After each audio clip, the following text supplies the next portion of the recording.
Some more energy than this, man. What's going on? What's up? What's up? That's that. We need a little bit of that know your love. Yes, yes, yes. Yes, so in true EYL fashion, we're going to be dropping a lot of gems in a short period of time. So I hope you guys got your notepads ready. I hope you guys are ready to learn, and I hope you guys are ready to be inspired. So first and foremost, we have to thank the good folks at Fidelity for putting this together. Clap it up for Fidelity, Shout out to Fidelity. Yes. I have a Fidelity brokerage account. Do you? I also have a Fidelity brokerage account. Yes, yes. Highly recommended for sure. Very smart men. Very smart men. So we have two very esteemed guests on this panel that I will introduce. First, Wendy John, Head of Global Diversity and Inclusion for Fidelity Investments. Clap it up. And Taeshima White, General Manager of Fidelity Investments. Clap it up. Yo, you killed that, bro. Appreciate it. Appreciate it. So let's get right into it. The first question, both of you ladies can answer if you would like. What makes finances different for women and black women in particular? Love the question. Shout out Essence and shout out to black women. Absolutely. Right? So I'll start. I'll tell y'all, like, when we think about black or women in general, they tend to live longer, right? So if we look at the average woman, you're going to see them living 6 years longer than men, right? And as you start to translate that, what that means is it costs more to take care of ourselves. So if we look at healthcare costs alone, $165,000 for women for healthcare costs versus men at $150,000. So as you start to think about the power of money and why investing is so important, it's really just to live. And then we start thinking about our role as caregivers. So 67% of us as women are caregivers. That also costs money. And so as you think about the power of and importance of saving, investing, all of that really ties into some of that data that I'm sharing. Love the question. Wendy, what would you add? Yeah, I would just add, and thank you so much to Earn Your Leisure and Global Black Economic Forum for inviting and having Fidelity on the stage. I think for all of us, finances matter for everybody. But when you think about, I think we hear that just earlier this week, women are the CEOs of the home. And so to the extent that we're making all those decisions, finances has to be really important. As you make those decisions, you're deciding which bills to pay, right? How you're actually going to take care of everybody else. And you got to make sure that you understand your finances. And what I'd say is most women actually are very good at it, even though nature kind of suggests that maybe we are not as capable, but I can tell you, you're doing it every day anyway.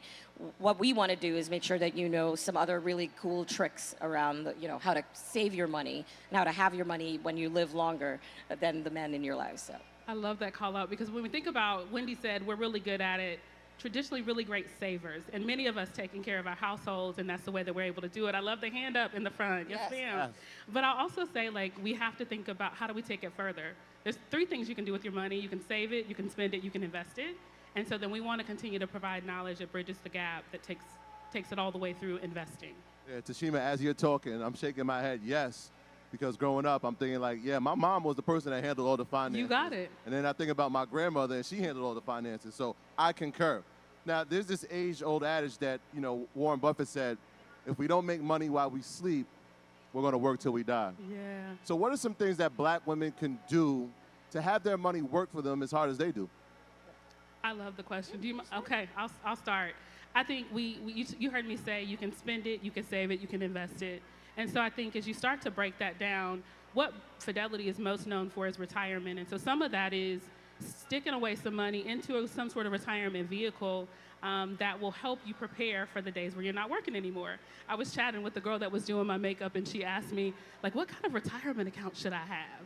And so I love that she's thinking about that, and we talked about, difference between individual retirement accounts versus business retirement accounts. So I think that's a huge piece of it, is just chucking away some money for retirement, and you'll hear a lot of folks call out 15% as a goal. So I think that's really awesome. Another thing, though, don't sleep on an emergency fund, right? You got to make sure that if something goes left, that you're prepared for that. So whether that be your car breaks down or somebody raises your rent or whatever the case may be, really think about what makes you feel comfortable based on the place that you're in, and really think about what would be good for you based on your situation. So is that 3 months? Is that 6 months? Is that a year that you have saved in an emergency fund, and that's not invested? That's just in a savings account where you're not worried about it And then we get to the fun stuff, which is investing, right? Yeah. And then at that place, you can start thinking about what's my risk tolerance and where can I put away some money? You mentioned a Fidelity brokerage account. So maybe it's a brokerage account or some other vehicle where you're stuffing money away where, to your point, it's working for you while you're sleeping. Yeah. I mean, for me, I think it all comes down to compound interest, right? Yes, you want to put it aside in an account, but you want to make sure that that account is working for you while you're sleeping. So something with interest, something, start there, right? So that as the years go on, that money is growing for you, and set it aside and try to leave it. I actually like the idea of having different accounts with different goals, right? So we know we like nice things, and we can have nice things. So if you want to plan for a vacation, plan a vacation account, but make sure that you're putting that money aside and that it's earning some interest so that you don't have to put all the money. Some of it will get some gains for you. And the same thing if you're trying to, buy that car, or you're trying to, plan for a house.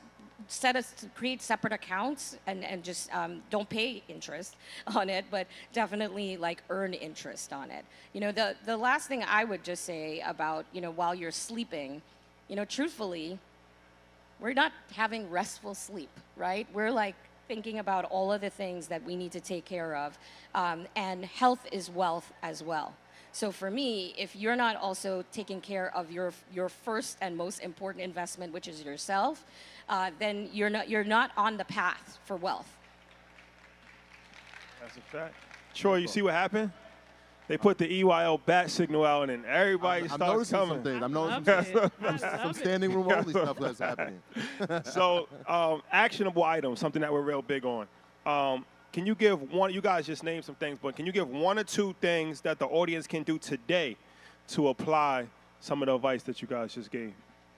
Yeah, if I could start, they always say the best day to start investing was yesterday.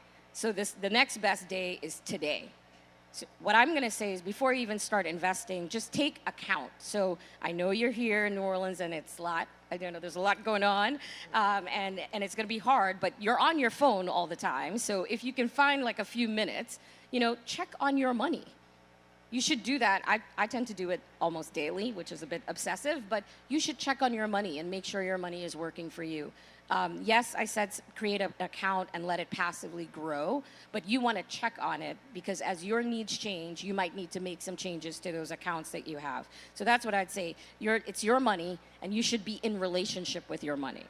I love that. And I think, finances can be really intimidating. I love what EYL does, because it makes it relatable and something that you can really take and do on your own. It takes just $1 to get started. So as you're thinking about whether it be saving or investing, think about $1 that you could get started with and start to move toward the financial freedom that you want to create for yourself. So that would be the first thing that I would offer. Can I do one more? Is that okay? Thank you. Thank you for your graciousness. Go ahead, give it to him.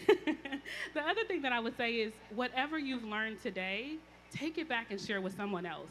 So often we feel like we're not masters of any particular topic, and so we don't want to talk about it. But if you can, your girlfriends that are here with you, or if you're here as a couple and you're a woman stepped away, think about what's one nugget that you're going to take away, and then how do you take that back to one other person so that we in this community continue to learn and evolve together.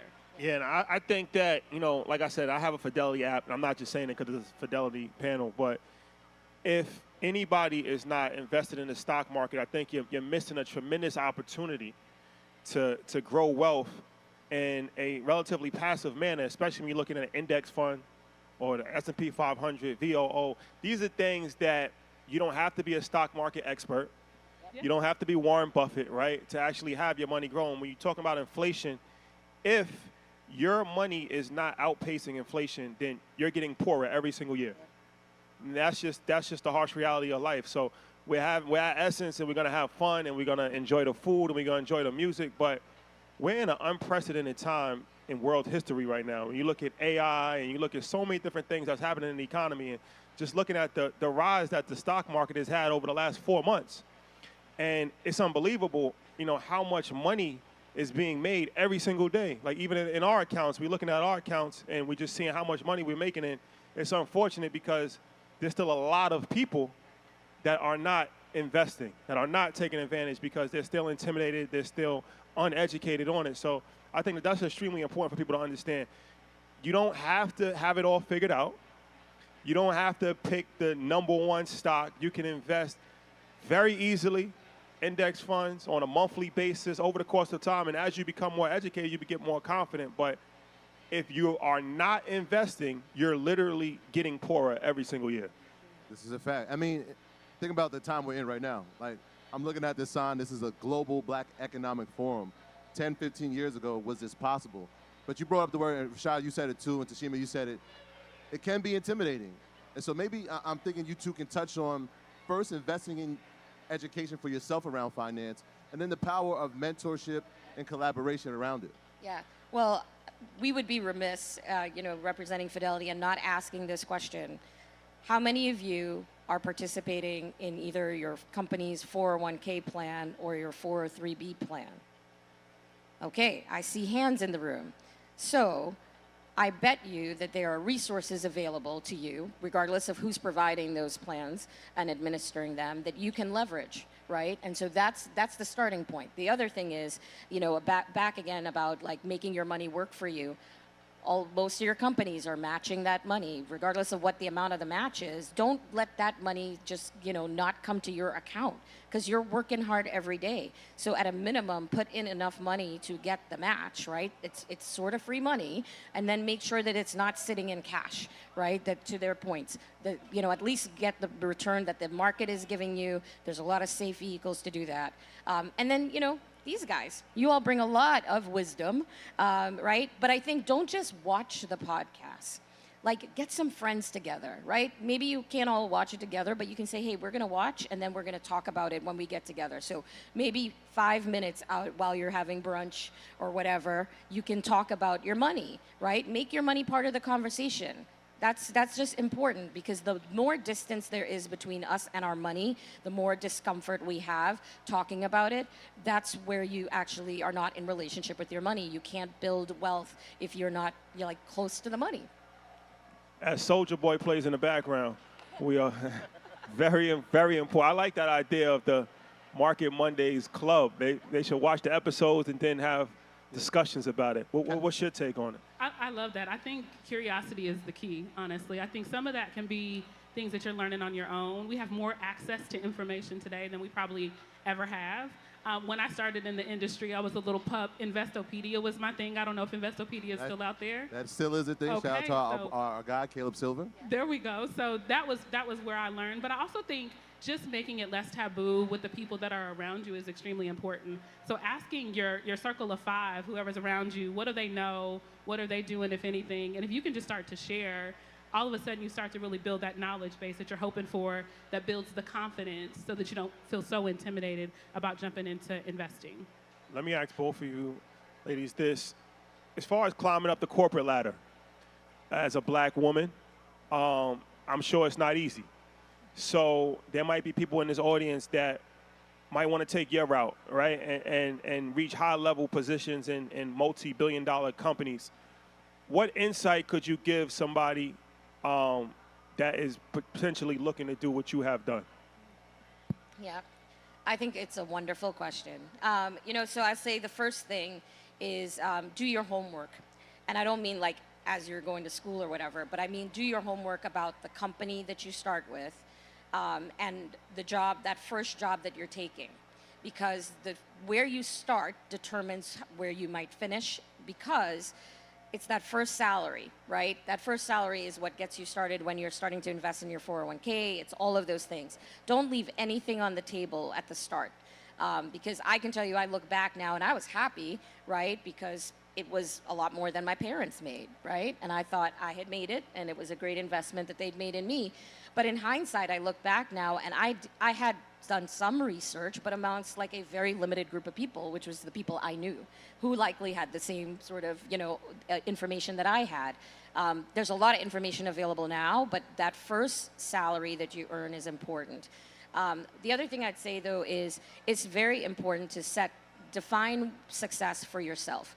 There's going to be scorecards and metrics that companies give you, but for me, I do an annual check-in where I say, did I learn something new? Did I get exposure to something different? What will this prepare me for? And that's how I assess, and then I make the decision about, I like to think I'm choosing every year to continue to work for my employer, although it is employment, it's employment at will, right? That goes both ways. I'd say the last thing that's very important is you almost always, you have to be impeccable about your craft. And so if you're trying to build a career, right? Don't approach it with that same intentionality. Think about, each opportunity that you're presented with. And, I learned the hard way, don't be flattered by the ask.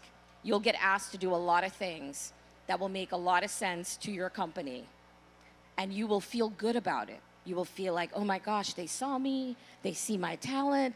And then if you're lucky, before you say yes, if you're lucky, I always ask for time. Can I have some time to think about that? Because I know I want to say yes, but I'm like, I need time. I know I need to slow down.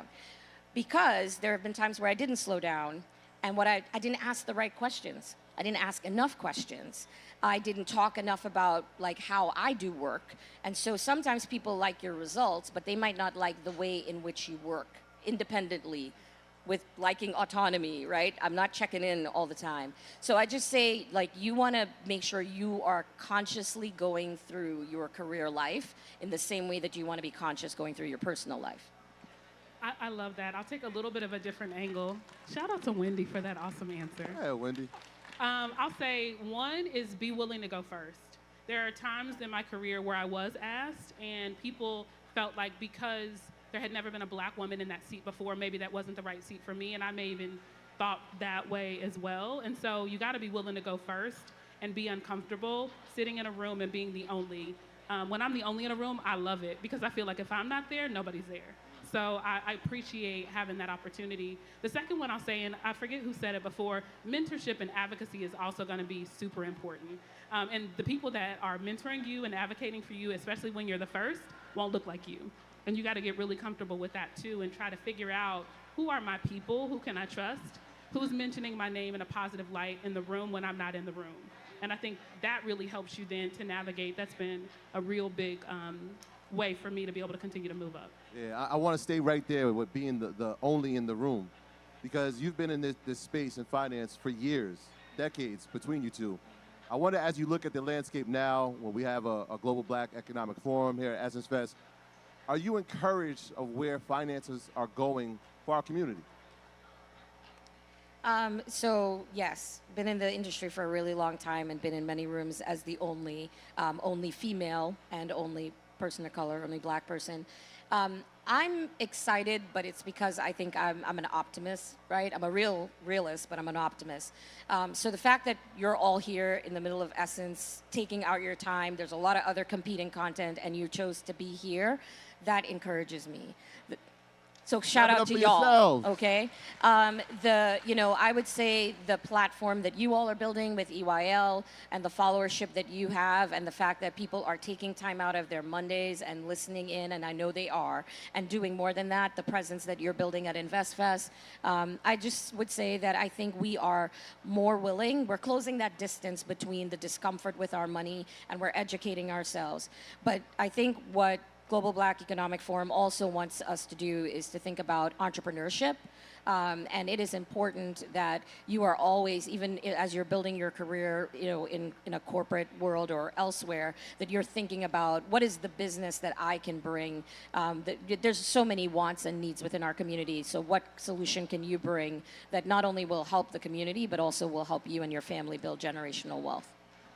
I love that. I won't add much other than to say, I am certainly optimistic and excited. I think the access is such a huge piece of that for the Black community, and I think it's our foundation. So when you get excited and optimistic, it doesn't mean you stop working, right? Which is, I know why y'all do what you do on the podcast, but it is like the foundation where we continue to build for the community. If I could just say one last thing. I think in this moment, it's really important that we also inform ourselves in terms of history. And if we go back to our places of origin, our real places of origin, we were bartering long before there was currency. So we know how to do business, right? And so don't let anybody tell you that this isn't for you. So the other thing I would say is we need more Wendy and Taeshimas in the financial services industry, right? Bringing our perspectives, and we'll take some, Troys and Rashads as well. So bring your friends, and just know that, this is for you as well. Don't think it's not an industry that you can be in and make a difference. Give it up for Wendy and Taeshima, ladies and gentlemen. Thank you guys so much for sitting through our panel. We appreciate you so much. Have a great, great time at Essence Fest. Thank you. Love is love, y'all. Thank you, Essence.